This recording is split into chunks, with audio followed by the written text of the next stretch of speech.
जी हाँ दोस्तों, मुस्लिम प्रोफेसर महमूदाबाद की सुप्रीम कोर्ट में जीत। सुप्रीम कोर्ट ने एसआईटी को जम के लताड़ा, बौखलाई हरियाणा की सरकार।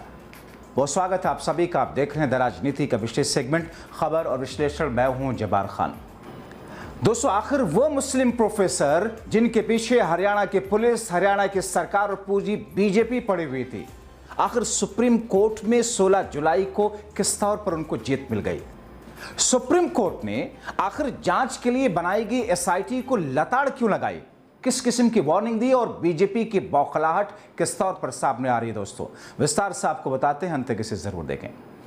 दोस्तों, सुप्रीम कोर्ट ने अशोका यूनिवर्सिटी के प्रोफेसर अली खान महमूदाबाद को बड़ी राहत देते हुए ऑनलाइन पोस्ट करने की छूट दे दी, लेकिन हरियाणा पुलिस के एसआईटी को जांच में देरी, पड़ताल को गलत दिशा में ले जाने के लिए कड़ी फटकार लगाई।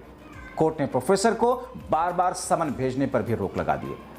दोस्तों, सुप्रीम कोर्ट ने जांच कर रही एसआईटी को सख्त लहजे में फटकार लगाते हुए जो निर्देश दिया वो हरियाणा सरकार के लिए एक संदेश है। सुप्रीम कोर्ट ने एसआईटी को सख्त निर्देश दिए कि जांच केवल 2 एफआईआर तक ही सीमित रखिए, इसका दायरा बढ़ाने की कोशिश मत कीजिए। कोर्ट ने यह कहा कि एसआईटी को प्रोफेसर के डिजिटल उपकरणों तक पहुंच की जरूरत नहीं है। क्यों डिजिटल उपकरणों को बार बार आप मांग रहे हैं?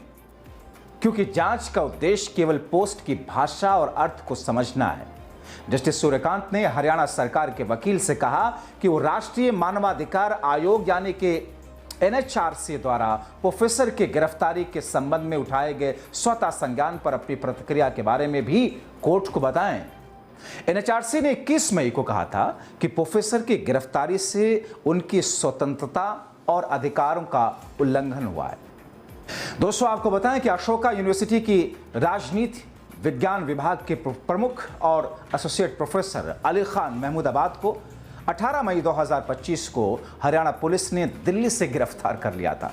अब आप सोचिए, महमूदाबाद को एक ऐसे मामले में गिरफ्तार किया जिससे कहीं ज्यादा खतरनाक भाषा मध्य प्रदेश के विजय शाह ने कर्नल सोफिया कुरैशी के लिए इस्तेमाल किया। कहीं ज्यादा खतरनाक भाषा मध्य प्रदेश के डिप्टी सीएम ने सेना के लिए इस्तेमाल किया। कहीं ज्यादा घृणित भाषा राजस्थान के बीजेपी के नेता ने इस्तेमाल किया।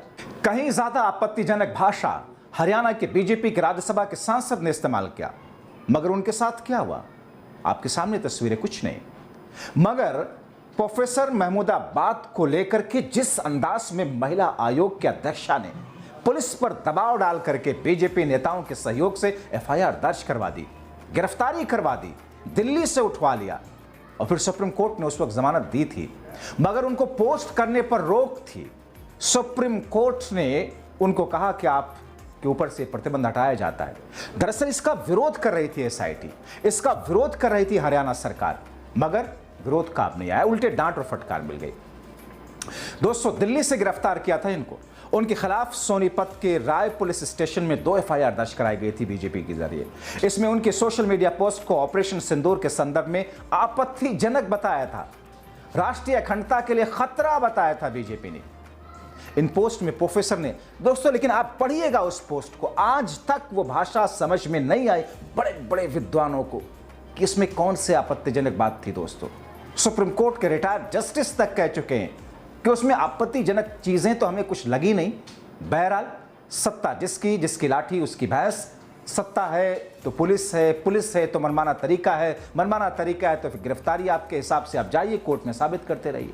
प्रोफेसर महमूदाबाद ने भारतीय सेना के रणनीतिक संयम की प्रशंसा की थी, लेकिन साथ ही उन्होंने युद्ध उन्माद और दिखावे वाली देशभक्ति के खिलाफ चेतावनी दी थी। अब सोचिए, युद्ध उन्माद और दिखावे वाली बात ना हो, ये बात कहना आपराधिक दायरे में कैसे आया? अभी सुप्रीम कोर्ट का फैसला इस पर आना बाकी है। दोस्तों, उन्होंने कर्नल सोफिया कुरैशी और विंग कमांडर व्योमिका सिंह को जैसी महिला अधिकारियों को प्रेस कॉन्फ्रेंस की ब्रीफिंग में शामिल करने की सराहना की थी, लेकिन इसके साथ ही उन्होंने कहा था कि अगर जमीनी स्तर पर बदलाव ना लाया जाए तो ये पाखंड की तरह, यानी कि एक तरफ आप हिंदू मुस्लिम समानता को लाकर के सामने दिखाते हैं, लेकिन जमीनी स्तर पर बुलडोजर न्याय और दूसरी ऐसी चीजें, इससे चिंता बढ़ती है। यह संदेश था उनका उनके पोस्ट के जरिए, मगर उन्हें तो मानो किसी आतंकी और किसी जेब कतरे की तरह जेब में ढकेल दिया बीजेपी की हरियाणा सरकार ने। दोस्तों, सुप्रीम कोर्ट ने 21 मई को प्रोफेसर को अंतरिम जमानत दी थी, लेकिन जांच को रोकने से इनकार किया था। कोर्ट ने हरियाणा के पुलिस महानिदेशक को 24 घंटे के भीतर विशेष जांच टीम बनाने यानी कि एसआईटी गठित करने का निर्देश दिया था, जिसमें 3 वरिष्ठ आईपीएस अधिकारियों की शामिल करने की बात कही थी। एक महिला अधिकारी हो और कोई भी हरियाणा या दिल्ली से ना हो। कोर्ट ने यह भी कहा था कि प्रोफेसर को जांच में सहयोग करना होगा और उन्हें अपने पासपोर्ट को सरेंडर करना होगा, क्योंकि एक प्रक्रिया होती है। दोस्तों, जस्टिस सूर्यकांत और जस्टिस जयमाल्या बागची की पीठ ने 16 जुलाई को हरियाणा एसआईटी की जांच की प्रगति पर न सिर्फ सवाल उठाया बल्कि तीखे लहजे में सवाल किया, सख्त फटकार लगाए। कोर्ट ने एसआईटी से पूछा कि वो क्यों गलत दिशा में जा रही है, आपकी जांच गलत दिशा में क्यों बढ़ रही है, जांच का दायरा बढ़ा क्यों रहे हैं, जबकि उसके केवल 2 सोशल मीडिया पोस्ट के कंटेंट और उनके अर्थ की जांच करने का निर्देश दिया गया था। मगर दोस्तों, वैसे मैं पर्सनली कहूं, मुझे आज तक सुप्रीम कोर्ट का निर्देश समझ में नहीं आया कि जो बात बड़े बड़े विद्वान, जो बात सुप्रीम कोर्ट के जस्टिस, अरे भाई उन्होंने पोस्ट किया, सोशल मीडिया पर स्क्रीनशॉट पेश किया गया। अब हरियाणा सरकार के पुलिस के डीजीपी किसी आईपीएस अधिकारी, पुलिस विभाग के अधिकारी को लगा करके एसआईटी बना करके वो तय करेंगे कि इसके मायने क्या हैं। बहरहाल दोस्तों, महमूदाबाद के वकील वरिष्ठ अधिवक्ता कपिल सिब्बल ने कोर्ट को बताया कि एसआईटी ने प्रोफेसर के इलेक्ट्रॉनिक उपकरण जब्त कर लिए थे। पिछले 10 वर्षों की उनकी विदेश यात्राओं के बारे में पूछताछ कर रही है, जो मामले से जुड़े नहीं है। इस पर सुप्रीम कोर्ट ने एसआईटी की खिंचाई की थी। सुप्रीम कोर्ट ने फटकार लगाई थी। जस्टिस सूर्यकांत ने एसआईटी की कार्रवाई पर तीखी टिप्पणी करते हुए कहा था कि आपको प्रोफेसर की जरूरत नहीं है, आपको एक शब्दकोश चाहिए। कोर्ट ने यह भी साफ किया कि प्रोफेसर को बार बार समन करने की जरूरत क्यों है, आपको क्यों परेशान कर रहे हैं आप, क्योंकि उन्होंने पहले ही जांच में सहयोग किया है और अपने उपकरण सौंप दिए हैं। कोर्ट ने एसआईटी को 4 हफ्ते के भीतर जांच पूरी करने और अपनी रिपोर्ट पेश करने का निर्देश दिया। दोस्तों, सुप्रीम कोर्ट ने प्रोफेसर की जमानत की शर्त में ढील देते हुए कहा कि वो ऑनलाइन पोस्ट, लेख, अपनी राय व्यक्त कर सकते, लेकिन उन्हें विचाराधीन मामले पर टिप्पणी करने से बचना होगा। जाहिर तौर पर कोई भी सब जुडिस मामला होता है जिससे जुड़ा होता है, वो उस पर कोई टिप्पणी नहीं कर सकता पब्लिक डोमेन में। कोर्ट ने 21 मई के अपने आदेश में पैरा 6 में लगाई गई शर्त को साफ करते हुए कहा, हम ये साफ करते हैं कि याचिकाकर्ता को ऑनलाइन पोस्ट, लेख लिखने, अपनी राय व्यक्त करने का अधिकार है, सिवाय इसके कि वो विचाराधीन मामले पर टिप्पणी नहीं करेंगे। प्रोफेसर की गिरफ्तारी के खिलाफ अंतरिम सुरक्षा को भी बरकरार रखा गया था। दोस्तों, अब आपको जल्दी से बता दूं कि आखिर क्या है पूरा मामला। दरअसल पूरा मामला 8 मई 2025 को प्रोफेसर की एक पोस्ट को लेकर के बीजेपी शासित राज्य हरियाणा सरकार की पुलिस ने एफआईआर दर्ज करने से जुड़ा हुआ और गिरफ्तारी से। प्रोफेसर महमूदाबाद ने ऑपरेशन सिंदूर के बाद colonel Sofiya Qureshi, wing commander Vyomika Singh द्वारा दी गई प्रेस ब्रीफिंग पर टिप्पणी की, जिसमें लिखा था कि दक्षिणपंथी टिप्पणीकारों द्वारा इन महिला अधिकारियों की प्रशंसा अच्छी है, लेकिन उन्हें भीड़, हिंसा, अवैध बुलडोजर कार्रवाइयों, बीजेपी की नफरत फैलाने वाली नीतियों के खिलाफ भी आवाज उठानी चाहिए। उन्होंने कहा था कि 2 महिला सैनिकों के माध्यम से जानकारी देना भारत की विविधता को दिखाता है, लेकिन अगर ये केवल दिखावा है और जमीनी हकीकत में बदलाव नहीं हुआ तो ये पाखंड है। दोस्तों, ये पोस्ट था, पहली नजर में आप देखें तो आपको लगेगा नहीं कि इसमें कुछ गलत है, लेकिन अब आप जब उसमें एंगल ढूंढेंगे और उसको आपराधिक एंगल से ढूंढ करके अपनी एजेंसियों के जरिए से उस पर कार्रवाई कराने की कोशिश करेंगे तो कोई ना कोई रास्ता तो पुलिस निकाल ही देती है। 22 अप्रैल 2025 का पोस्ट, पहलगाम में आतंकी हमले की निंदा करते हुए उन्होंने लिखा, मेरा हृदय पहलगाम में हुए काराना और जघन्य आतंकवादी हमलों के सभी पीड़ितों के साथ है। दोषियों को न्याय के कटघरे में लाया जाना चाहिए, ऐसा दंड मिलना चाहिए जो मिसाल बने। जिन परिवारों ने अपने प्रियजनों को खोया उनके लिए मेरी प्रार्थनाएं।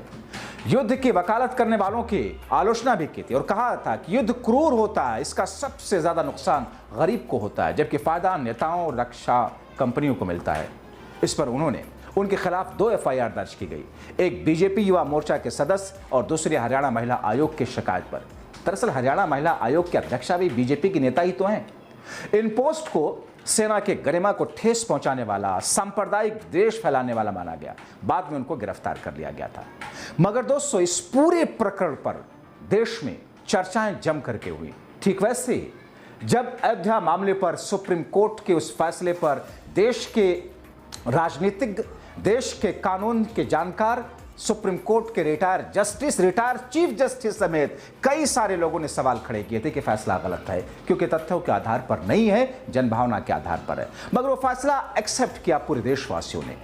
ऐसे ही महमूदाबाद की उस पोस्ट को लेकर के जो कुछ हुआ, गिरफ्तारी हुई, मुकदमा दर्ज हुआ, उसको लेकर के और फिर सुप्रीम कोर्ट में मामला गया। जाहिर तौर पर सुप्रीम कोर्ट जो मामले आएंगे उस पर कानून के हिसाब से अपना एक्शन लिया।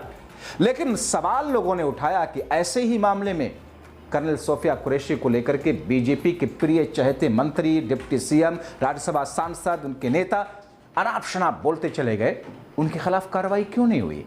क्योंकि सत्ता पक्ष से जुड़े हैं। तो क्या अदालतें भी सरकार के प्रभाव में आ जाती हैं? ये सवाल उठने लगे हैं।